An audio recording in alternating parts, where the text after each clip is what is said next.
On est bien content d'avoir fait ces buttes anti-érosives.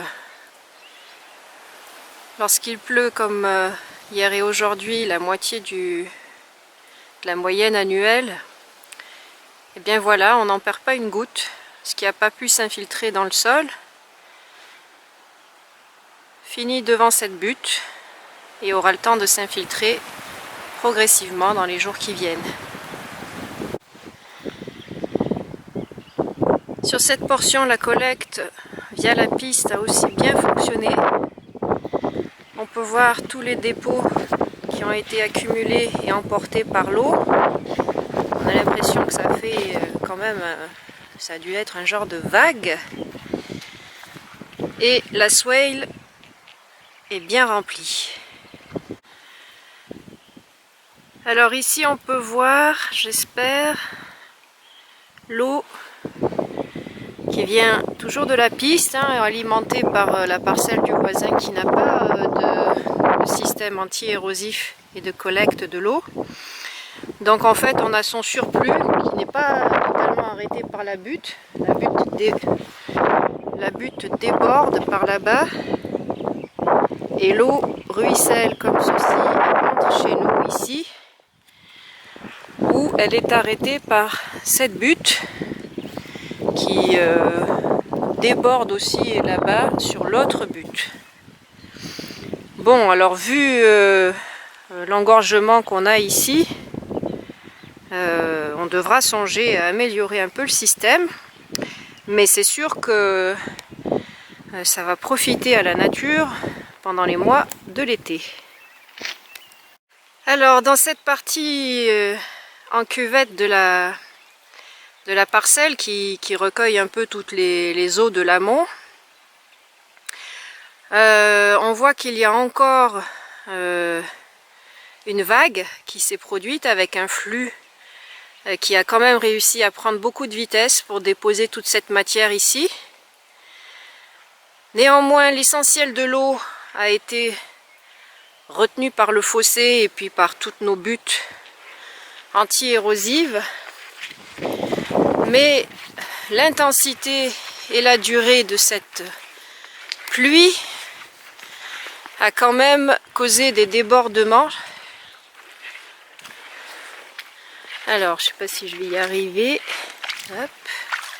Voilà, l'eau qui coule et qui est globalement arrêtée dans le fossé.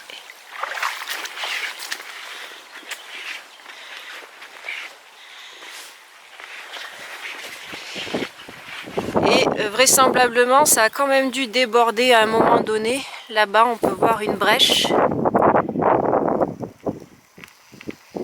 Alors voilà la brèche. La butte a été quand même un petit peu emportée. Et l'eau reprend son cours chez le voisin et elle forme quand même une petite rivière. Là où elle passait avant avec force. Voilà, et le voisin, lui, il n'a plus non plus, il n'a pas conservé les travaux hydrauliques de butte. Il reste quelques vestiges là-bas, mais ça n'est pas suffisant pour être efficace en cas de gros événements. Cependant, grâce à nous, le voisin ne connaît plus de gros problèmes d'inondation. Auparavant, la vague qui s'accumulait sur la piste et qui dévalait dans le creux de la parcelle continuait sa route par là-bas. Et puis la parcelle du voisin s'est creusée avec une formation de WED il y a quelques années. Et puis depuis qu'on est intervenu, en fait, le problème d'érosion a été à 95% résolu.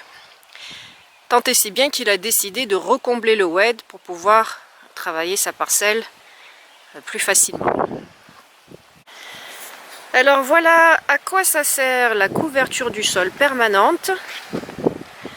Dans cette zone, toujours dans le creux de la parcelle, qui a montré les limites de son efficacité ici, finalement toute cette herbe sèche qui reste en place parce qu'on ne laboure pas, eh bien, on peut voir qu'elle piège la matière organique et les particules fines qui se déposent au lieu d'être emportées avec la vague. Ici, je vous montre la parcelle de notre voisin immédiat. Voilà chez nous avec la haie d'acacia et hop, on passe au désert. Et on peut voir que le voisin qui a détruit ces buttes, celles qui ont été faites par le CRDA et puis qui n'en a pas remis depuis, ben voilà ce qui se passe. Il laboure en plus dans le sens de la pente. Donc, je ne sais pas si vous voyez, mais on voit bien que le sol a suivi les sillons. Et puis, il y a une énorme flaque dans le creux de la parcelle. Alors cette flaque est arrêtée un petit peu par une butte de dernier recours.